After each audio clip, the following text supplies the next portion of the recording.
آپ نے نہیں دیکھا تھا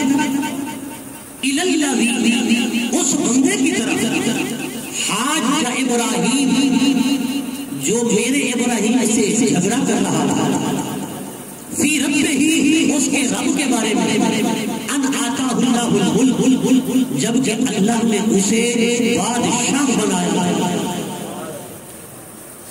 یہ ترجمہ سننے کے بعد اس بات کو سمجھ لیں کہ اس آیت میں جس واقعہ کا آغاز ہو رہا ہے وہ ہے حضرت سیدنا ابراہیم علیہ السلام کے اور وقت کے بادشاہ نمرود کے درمیان ایک مشہور مناظرہ. کیا ہے؟ ایک مشہور مناظرہ ہے اللہ کے نبی کے درمیان اور نمرود کے درمیان جو وقت کا بادشاہ تھا. اب آیت کا پہلا لفظ علم تارا ہے. اے حبیب کیا آپ نے نہیں دیکھا تھا؟ علماء فرماتے ہیں مفسرین فرماتے ہیں یہ ہے استفہام یعنی پوچھا جا رہا ہے. اور استفہام کی دو اقسام علماء نے مفسرین نے بیان فرمائی. ایک قسم ہے استفہام میں انکاری اور دوسری قسم ہے استفہام میں تقریری. استفہام میں انکاری یہ ہے کہ کسی بات کے بارے پوچھا جائے تو اس پوچھنے کے اندر انکار ہو. استفہام میں تقریری وہ ہے کہ کوئی بات پوچھی جائے تو اس پوچھنے کے اندر انکار نہ ہو بلکہ اس بات کیا ہو تقریر ہو, اس بات ہو, اس بات کو باقی رکھا جائے, اس بات کو قائم رکھا جائے, اس بات کو مثبت انداز میں سمجھا جائے. یعنی رب فرما رہا ہے علم تارا اے حبیب کیا آپ نے نہیں دیکھا تھا. یہ رب اس استفہام میں تقریری کے طور پر فرما رہا ہے یعنی اے حبیب آپ نے دیکھا تھا. اچھا یہ خطاب حضور کو ہے. بڑی مزے والی بات ہے, اگر آپ سمجھیں گے تو لطف آئے گا اور آپ کا عشق اور آپ کی محبت اور آپ کے لطف کے اندر یہ جو رونق ہے نا وہ آ جائے گی. اس لیے کہ یہ باتیں سمجھنے سے عاشق کا دل جو ہے وہ مچل جاتا ہے. عاشق خوش ہوتا ہے, منافق جلتا ہے اور عاشق مچلتا ہے. نبی پاک کو رب خطاب فرما رہا ہے اے حبیب کیا آپ نے نہیں دیکھا تھا. یہ نہیں آپ نے دیکھا تھا, یہ استفہام میں تقریری. کیا آپ نے نہیں دیکھا تھا, یہ نہیں آپ نے دیکھا تھا. کیا دیکھا تھا؟ الذی حاج ابراہیم اس شخص کی طرف جو ابراہیم علیہ السلام سے اس کے رب کے بارے میں جھگڑ رہا تھا. ان آتاہ اللہ الملک جب کہ اللہ نے اسے بادشاہ عطا کی تھی. اس قال ابراہیم رب الذی یحیی و یمیت جب ابراہیم نے کہا میرا رب وہ ہے جو مارتا بھی ہے جلاتا بھی. رب الذی یحیی و یمیت میرا رب وہ ہے جو زندگیاں بھی عطا کرتا ہے اور موتیں بھی عطا کرتا ہے. اللہ تبارک و تعالیٰ نے اس پورے مناظرے کو بیان کر کے نبی کریم صلی اللہ علیہ وسلم کو مخاطب کرا, حضور کو خطاب کیا. اب میں آپ سے پوچھنا چاہتا ہوں ایک چھوٹی سی مثال دے کر. آپ بہت بعد میں پیدا ہوئے, آپ کی عمر ہے 50 سال 60 سال اور آپ سے پوچھا جائے وہ واقعہ جو آپ کی پیدائش سے پہلے رونما ہوا. آپ کی عمر 50 سال ہے اور آپ سے پوچھا جائے 80 سال پہلے کا واقعہ. آپ کی عمر 60 سال ہے, آپ سے پوچھا جائے 100 سال پہلے کا واقعہ. مثال کے طور پر اب ہم سے پوچھا جائے کہ یہ بتاؤ پاکستان کیسے بنا, تو ہم تاریخ پاکستان میں پڑھ کر تو بتا سکتے ہیں کہ پاکستان ایسے بنا ایسے بنا ایسے بنا, یہ واقعہ پیش آیا وہ واقعہ پیش آیا.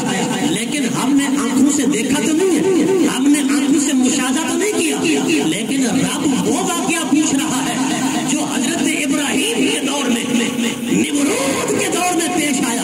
رب پوچھ وہ واقعہ رہا ہے اور حضور سے پوچھ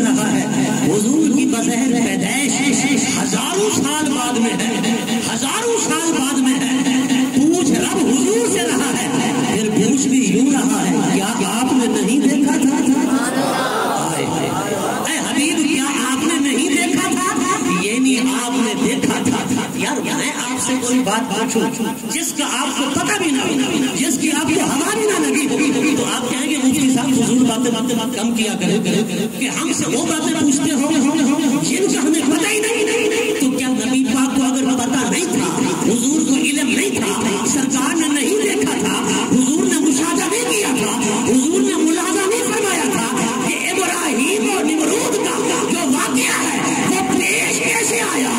تو رب نے میں نے کہا پوچھا کیوں؟ اور رب پوچھ رہا ہے تو پتا چلا نبی دیکھ رہے تھے، رب پوچھ رہا ہے.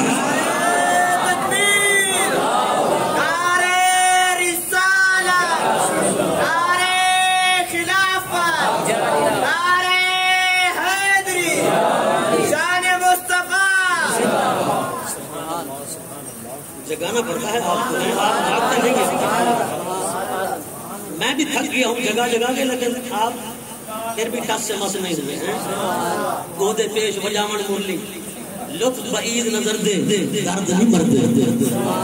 یہ توجہ اللہ کے لطف فی الاشارہ سمجھا کرو گا. عاشق مچلتا ہے، مچلتا ہے، اور منافق کیا کرتا ہے؟ منافق جلتا ہے. میں نے کہا سیدھی سادی بات ہے، نبی کی عظمت کا پھریرا کتنا بلندی پہ ہے. اور میں نے کہا ذرا دیکھ تو صحیح، رب تجھے دیکھنے والی آنکھ عطا فرمائے، سمجھنے والا دل عطا فرمائے، اندھا نہ بن. میں نے کہا دل کا بھی اندھا نہ بن، ذرا سمجھ تو صحیح. اگر نبی پاک کو پتہ نہ تھا، رب نے پوچھا کیوں؟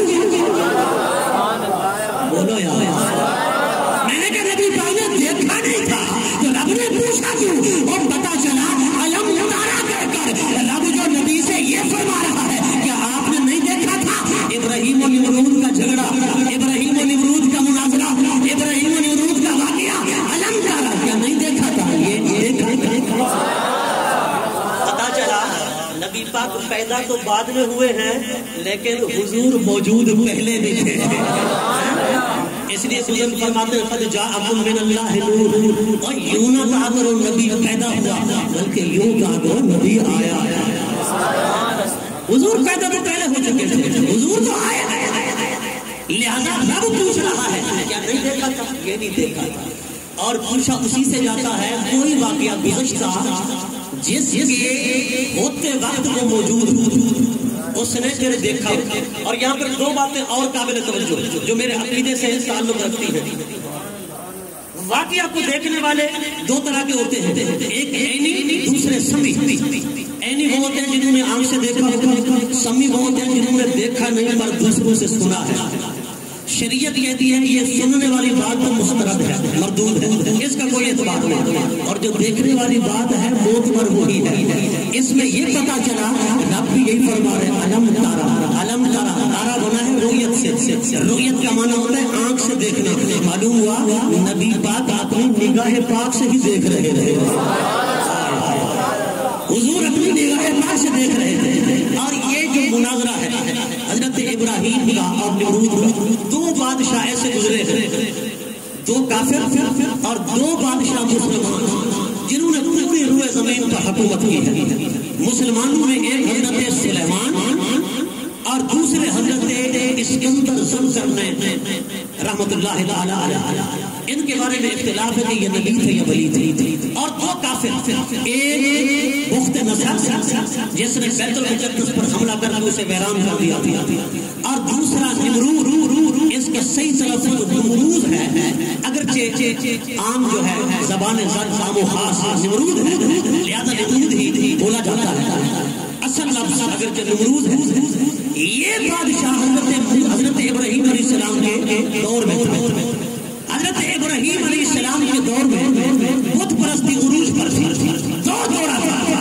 اور یاد رکھیں کہ کسی بھی ظالم جابر کے دربار میں کلمہ حق بلند کرنا اور ظالم جابر بے راہ روے بادشاہوں اور حکمرانوں کو سیدھی راہ دکھانا، ان کی اصلاح کرنا اور ان کو اچھے اور سیدھے راستے پر چلانا، ان کی پکڑ اور گرفت کرنا، یہ نبیوں کی سنت ہے، علماء حق کا طریقہ.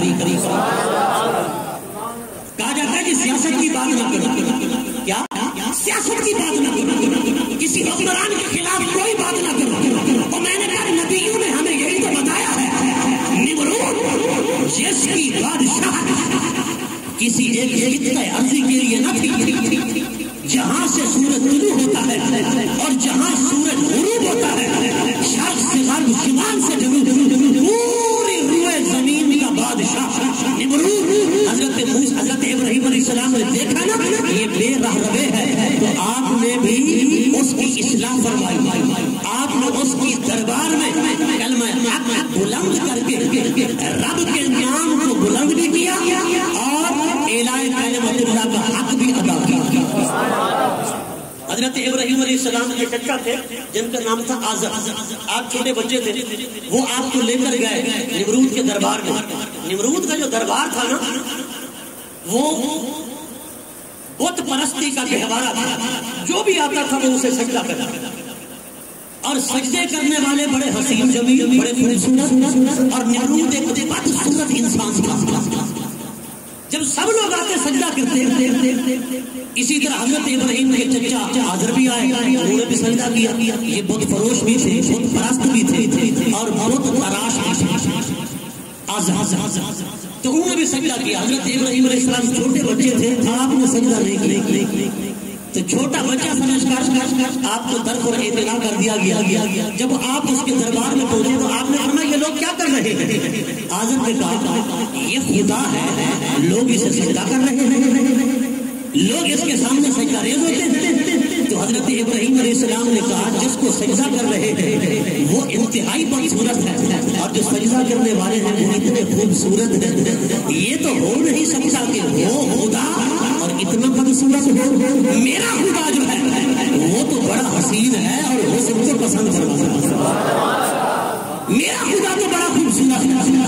حضرت ابراہیم علیہ السلام نے جب یہ باتیں اس طرح کی کہنا شروع کر دی تو آزر نے آپ کے منہ پر ہاتھ رکھ دیا کہ اس طرح کی باتیں نہ کہو، اگر نمرود کو پتا چل گیا کہ یہ آپ کو دربار سے نکلوا دے گا یا جان سے مروا دے گا۔ حضرت ابراہیم علیہ السلام وقت گزرتا رہا، ایک دن وہ بھی آیا کہ حضرت ابراہیم علیہ السلام نے ان کے تمام بتوں کے خلاف فتویٰ جاری کر دیا، اور حضرت ابراہیم علیہ السلام نے نمرود کی سلطنت کو بت پرستی کا گہوارہ قرار دیتے ہوئے آپ نے اسے ناحق، ناجائز اور کفر قرار دے دیا۔ آپ نے فرمایا یہ بدصورت شخص کبھی خدا نہیں ہو سکتا، سجدہ کرنا ہے اس ذات اللہ شریف کو کرو جس نے اسے بھی بنایا ہے اور پوری کائنات کو بنایا ہے۔ آپ نے بغاوت کا علم بلند کر دیا حضرت ابراہیم علیہ السلام نے۔ غرض یہ کہ ایک مرتبہ حضرت ابراہیم علیہ السلام کو جب نمرود کے دربار میں بلایا گیا تو حضرت ابراہیم علیہ السلام اسے کہنے لگے کہ میرا رب وہ ہے، تو اس رب کی پیروی کر، اس رب کی اطاعت کر جو زندہ بھی کرتا ہے اور مارتا بھی ہے۔ تو نمرود نے فوراً کہا انا اوجی امید، میں بھی زندہ کرتا ہوں، میں بھی مارتا۔ اس نے کہا دیکھ اے ابراہیم، اگر مسئلہ یہی ہے، بات یہی ہے کہ زندہ کرنا ہے اور مارنا ہے، یہ صفت تیرے خدا میں ہو اور مجھ میں نہ ہو، یہ ہو تو نہیں سکتا۔ اے ابراہیم دیکھ، یہ بے گناہ شخص جو بالکل بری تھا، پاک دامن تھا، جس پر کسی طرح کا کوئی گناہ کا دھبا نہ تھا۔ حضرت ابراہیم علیہ السلام نے دیکھا نمرود نے اسے گرفتار کرایا اور اسے فوراً جلادوں کے ذریعے موت کے گھاٹ اتروا دیا۔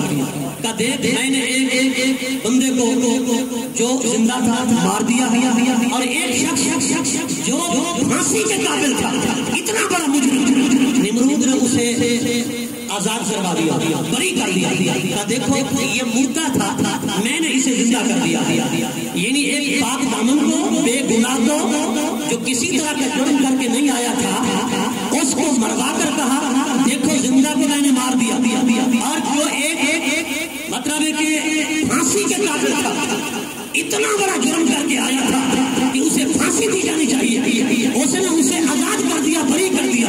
کہ دیکھو میں نے مردہ کو زندہ کر دیا۔ حضرت ابراہیم علیہ السلام سمجھ گیا کتنا بڑا نادان ہے، کتنا بڑا بے وقوف ہے، یہ موت و حیات کے فلسفے کو نہیں سمجھتا، موت و حیات کی تعریف نہیں سمجھتا، موت کس کو کہتے ہیں، حیات کس کو کہتے ہیں۔ حضرت ابراہیم علیہ السلام سمجھ گئے کہ بڑا بے وقوف ہے، بڑا پاگل ہے۔ اصول مناظرہ تو یہ تھا کہ آپ اسے موت کا مطلب سمجھاتے، حیات کا مفہوم سمجھاتے، لیکن آپ آپ نے نہیں سمجھایا، نہ موت کا مفہوم نہ حیات کا مفہوم، کہ کہیں یہ بات الفاظ کے گورکھ دھندے میں بھی نہ رہ جائے، اور یہ الفاظ کے اتار چڑھاؤ میں، الفاظ کے سمجھنے سمجھانے میں اصل مسئلہ سے اور حقیقت سے ہٹانا چاہے۔ حضرت ابراہیم علیہ السلام نے فوراً اور دلیل پیش، آپ نے فرمایا اچھا اگر تو یہ نہیں کر سکتا کہ موت کیا ہے، حیات کیا ہے، اس کے سمجھنے سے بھی قاصر ہے، پھر آپ نے فرمایا فإن اللہ یأتی بالشمس من المشرق فأت بها من المغرب۔ اگر تو خدا ہے، ربوبیت کے اس دعوے باطلہ کے اندر تو سچا ہے، میرے نزدیک تو جھوٹا ہے، لیکن اگر تو سچا ہے تو میرا رب وہ ہے جو مشرق سے سورج طلوع کرتا ہے، پھر تو مغرب سے طلوع کر کے دکھا دیا۔ آپ نے دوسری دلیل وارد کر دی حضرت ابراہیم علیہ السلام نے۔ اب رب کا قرآن کہتا ہے حضرت ابراہیم علیہ السلام نے جب دوسری دلیل وارد کی تو ظاہر وہ کافر تھا، بے بس تھا، مردود تھا، وہ کیا کر سکتا تھا؟ وہ تک لاچار تھا، ایک گھمنڈ اور غرور ہی تھا جو اسے دعوی الوہیت میں مجبور کیے ہوئے تھا۔ اس نے فوراً جب دیکھا نا کہ ابراہیم علیہ السلام کی دلیل بڑی طاقتور، بڑی مضبوط ہے، فبہت الذی کفر، کافر جو ہے اس کے اوثان خطا ہو گئے، اس کی عقل اڑ گئی، بے ہوش ہو گیا، پاگل ہو گیا۔ جب باطل پرست منطقی انداز میں، تکنیکی انداز میں، دلیل کے انداز میں جواب نہ دے سکے تو پھر یہ باطل پرستوں کا طریقہ ہے، پھر وہ تشدد پہ اتر آتے ہیں، پھر وہ ہوش ہتھکنڈے استعمال کرتے ہیں، پھر وہ غنڈہ گردی کرتے ہیں، پھر وہ جیل میں بند کروا دیتے ہیں، پھر وہ کوڑے مرواتے ہیں، پھر وہ جان سے مار دینے کی دھمکیاں دیتے ہیں۔ تو نمرود نے بھی ایسے کیا، اس نے کہا وانصروا آلہتکم ان کنتم فاعلین، اس نے کہا درباریوں اس کو جلا دو، اگر اپنے خداؤں کی مدد کرنا چاہتے ہو تو کچھ کرو، اسے پکڑو، اسے گرفتار کرو، ایک چکھا جلاؤ جس کے اندر حضرت ابراہیم کو ڈال دو۔ یہ نمرود نے آرڈر جاری کیا۔ جب یہ آرڈر جاری کیا تو حضرت ابراہیم علیہ السلام کو جلانے کے لیے ایک بہت بڑا چکھا تیار کیا گیا، اور اس چکھا کو بھرنے کے لیے عورتوں نے منتیں مانی، عورتوں نے کہا کہ ہمارا فلاں کام ہو جائے، ہم اس میں اتنا لکڑیاں ڈالیں گے، ہماری فلاں منت پوری ہو جائے، ہم اس میں اتنا تیل ڈالیں گے۔ چھوٹے سے لے کر بڑے نمرودی تک سب نے اس چکھے کو آلاؤ کو بھرنا شروع کر دیا، حتیٰ کہ یہ جو گرگڑ تھا نا، کچھ خوشم بھی ہوتے ہیں نا، یہ گرگڑ بھی آ کر اس چکھے نمرود کو دور سے پھونکنے میں لگا۔ اس لیے کہتے ہیں کہ یہ موذی جانور ہے، اس کو مار دینا چاہیے، کہ یہ حضرت ابراہیم خلیل اللہ کا دشمن ہے۔ حضرت گرامی کو چکھا بھرا گیا اور اس کو آگ لگائی گئی، اور وہ آگ اس قدر اونچی تھی، آسمان سے باتیں کر رہی تھی۔ حضرت ابراہیم علیہ السلام کو من جنیب کے ذریعے اس آگ کے اندر ڈالا گیا۔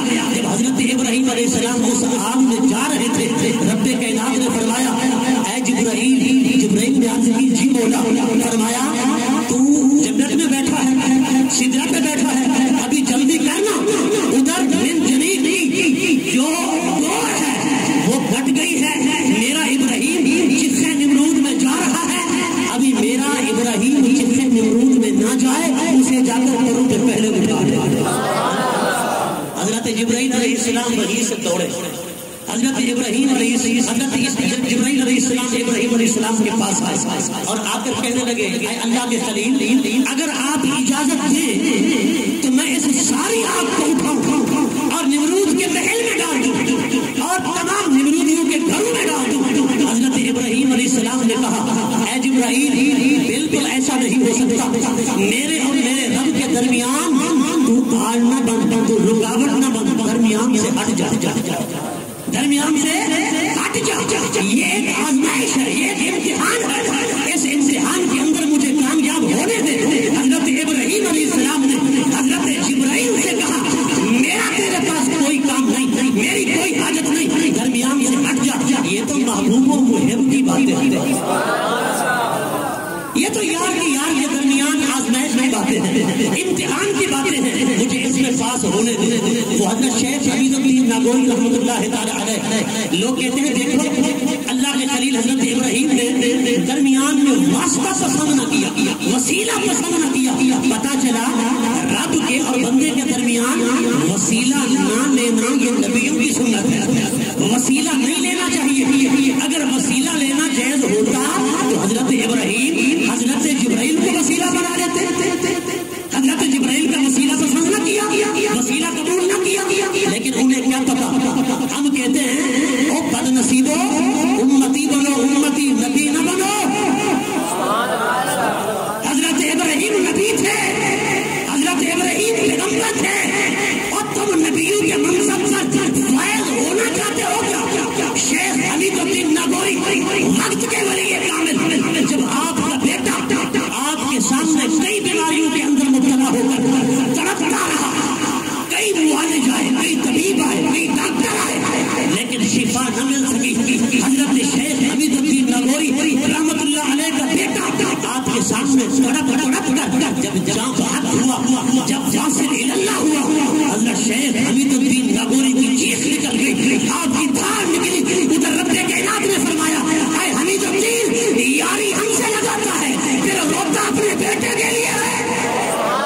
حضرت حمید الدین ناگوری رحمت اللہ علیہ مقام رضا پر فیض تھے. وہ جو مقام رضا پہ فیض ہوتے ہیں پھر پتہ انہیں ہوتا ہے.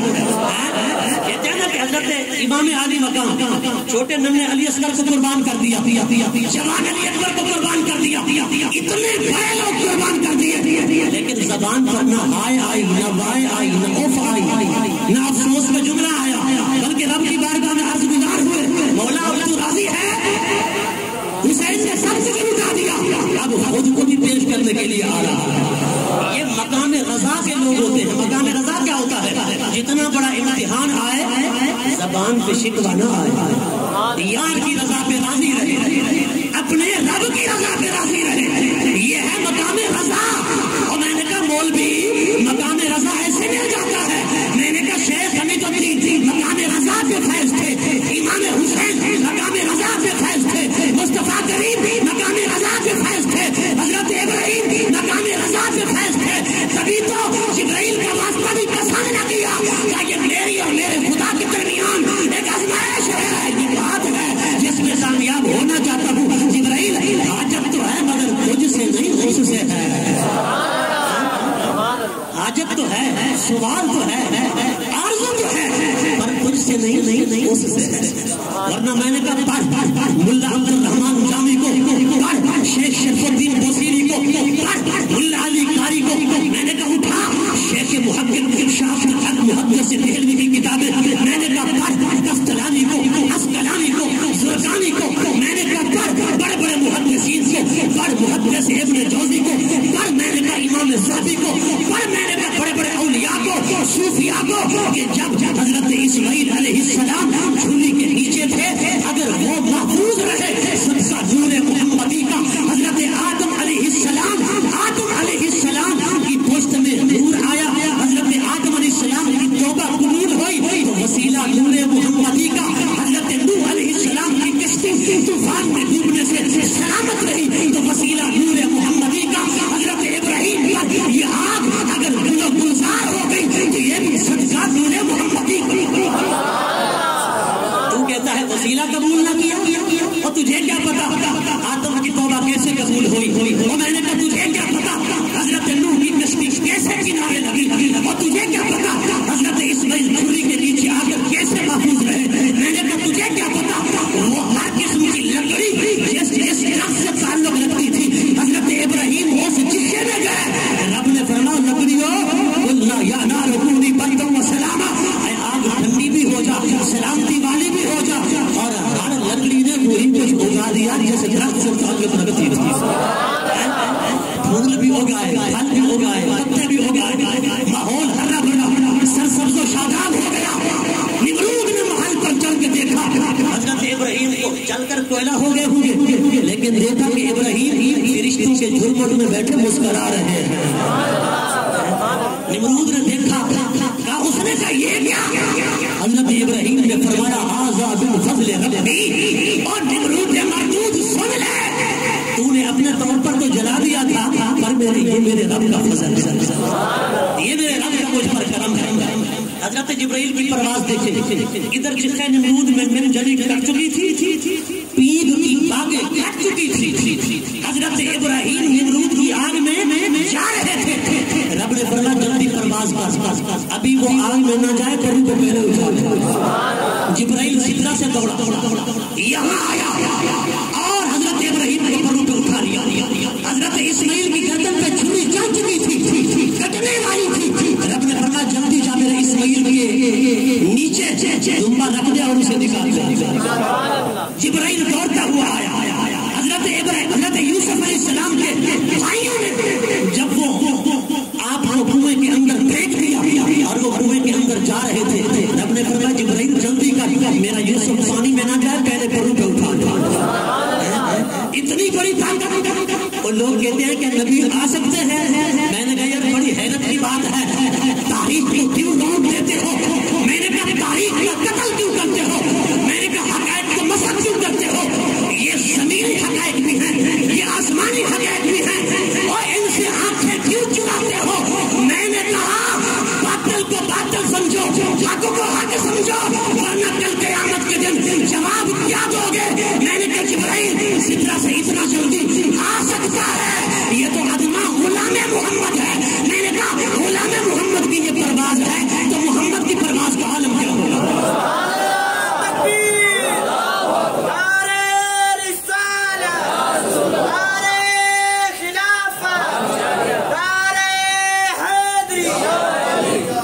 یہ تو حضور کے در کا غلام ہے، جبرائیل از غلامان محمد، حضور کے دربان ہے، حضور کے بابا غلام، اللہ اکبر، حضور کے در کا نوکر۔ میں نے کہا یہ تو غلاموں کی شان ہے، نوکروں کی شان ہے، آقا کی شان ہے، یہ شان ہے خدمتگاروں کی، سردار کا عالم کیا ہوگا؟ حضرت ابراہیم علیہ السلام کو چکھا کے اندر جلانے کے لیے ڈال دیا۔ یہ باطل پرستوں کا طریقہ ہے، جب وہ منطق اور تکنیک کے ذریعے جواب نہ دے سکے پھر وہ حملے کرتے ہیں، پھر وہ گولی کا نشانہ بناتے ہیں، پھر وہ لاٹھیاں برساتے ہیں، پھر وہ آگ میں جلاتے ہیں، پھر وہ تشدد کرتے ہیں، پھر وہ اونچے ہتھ کنڈے استعمال کرتے ہیں۔ اگر دلیل ان کے پاس ہوتی تو پھر دلیل سے بات کرتے ہیں۔ حضرت ابراہیم علیہ السلام کو نمرود نے چکھے میں اس لیے ڈالا تھا کہ وہ عاجز آ گیا تھا، فبہت الذی کفر، کافر کے ہوش اڑ گئے، مبہوت ہو گیا، حیران و شستر رہ گیا، متحیر رہ گیا کہ ابراہیم کی جلی دلیل کا، برہان کا جواب دے تو کیسے دے، اس کو توڑے تو کیسے توڑے؟ جب نہ توڑ سکا تو چکھے میں ڈلوا دیا۔ اگر خدا کی قسم تاریخ نے اپنے سینے پر اس واقعہ کو محفوظ رکھا، تاریخ نے اس واقعہ کو اپنے سینے میں مرقوم کر لیا، وقت گزرتا رہا، زمانہ گزرتا رہا، وہ دور بھی آیا جب حضرت ابراہیم کے ایک لخت جگر نور نظر حضرت اسماعیل علیہ السلام کی پشت پاک سے اکلوتا نبی، اکلوتا پیغمبر محمد مصطفیٰ اس دنیا میں مبعوث ہوئے، اس دنیا میں جلوہ گر ہوئے۔ رب نے انہیں اکلوتا بنایا ہی اس لیے تھا کہ وہ آخری نبی جو تھے۔ حضرت اسحاق کی اولاد سے تو کئی پیغمبر آتے رہے، دوسرا بیٹا حضرت ابراہیم کا اسحاق، کئی نبی آئے، کئی پیغمبر آئے، لیکن حضرت اسماعیل کی پشت سے کوئی نبی نہ آیا سوائے حضور کے۔ کیوں؟ تاکہ دوسرا بھائی آئے اور وہ نبی بنے تو پھر ختم نبوت بٹ نہ جائے، تقسیم نہ ہو جائے۔ اور میں نے کہا حضور کی امت ختم نبوت کے مسئلے کو سمجھو، رب نے اسماعیل کی پشت سے نبی ایک بنایا ہے تاکہ دوسرا دعوی نہ کر سکے۔ ہے توجہ آپ کی؟ پھر حضور نے مقام صحابہ پر جب علی کی نماز رہ گئی، حضور نے کھڑے ہو کر مغرب کی طرف اشارہ کیا تھا اور سورج کو کہا تھا اے سورج، میرے دادا حضرت ابراہیم علیہ السلام نے دلیل قائم فرمائی تھی نمرود پر وہ جھوٹا خدا عاجز آ گیا تھا، مغرب سے سورج طلوع نہیں کر سکا تھا۔ اے جھوٹے خدا ذرا دیکھ لے، میں اسی ابراہیم کا بیٹا ہوں، وہ میرا دادا ہے۔ حضور نے بتایا سچے خدا کا سچا نبی جھوٹا خدا مغرب سے سورج طلوع کرنے میں عاجز آ گیا، سچے خدا کا سچا نبی آج انگلی کے اشارے سے مغرب سے سورج طلوع کر مغرب سے طلوع ہو گیا، سورج الٹے پاؤں پلٹے چاند اشارے سے ہو جاگا، انت منکر دیکھ لے قدرت رسول اللہ کی۔ لیکن حضرت ابراہیم علیہ السلام نے یہ جو دلیل قائم فرمائی تھی یہ بھی دلیل الوہیت نہ تھی۔ حضرت ابراہیم علیہ السلام نے بتا دیا تھا مغرب سے سورج طلوع کرنا یہ دلیل الوہیت نہیں، یہ دلیل نبوت ہے۔ کیوں؟ اس لیے کہ اگر دلیل الوہیت ہوتی تو حضور کبھی طلوع نہ کر سکتے۔ حضرت ابراہیم نے فرمایا بدبخت تو نبی والے کام نہیں کر سکتا، خدا والے کیسے کرے گا؟ اور بدبخت تو دعویٰ خدائی کا کرتا ہے، تو نبیوں والے کام نہیں کر سکتا، خدا والے کام کیسے کرے گا؟ اس لیے فبہت الذی کفر، کافر کے ہوش اڑ گئے، اوثان ختم ہو گئے، متحیر ہو گیا، عقل برباد ہو گئی، دیوانگی میں آ کر حضرت ابراہیم پر تشدد کرنے لگا۔ حضرت ابراہیم کو جلانے کی ٹھان لی، پر رب نے فرمایا آگ میری ہو جلائے میرے کو۔ حضرت مالک بن دینار تھے نا، کسی مجوسی کا مناظرہ ہو گیا، مجوسی کا مناظرہ ہوا نا، تو آپ نے فرمایا یہ آگ تمہیں جلاتی ہے؟ اس نے کہا بالکل جلاتی ہے۔ حضرت امام مالک نے فرمایا عبادت تم کرتے ہو تمہیں جلاتی ہے، میں اس کی عبادت نہیں کرتا لیکن مجھے نہیں جلائے گا، مجھے نہیں جلائے گا۔ اس نے کہا وہ کیسے؟ آپ نے ہاتھ پکڑا آگ میں ڈال دیا، جب آگ میں ڈالا نا تو نہ اس کا ہاتھ جلا نہ آپ کا ہاتھ جلا، دونوں ہاتھ صحیح سلامت باہر آ گئے۔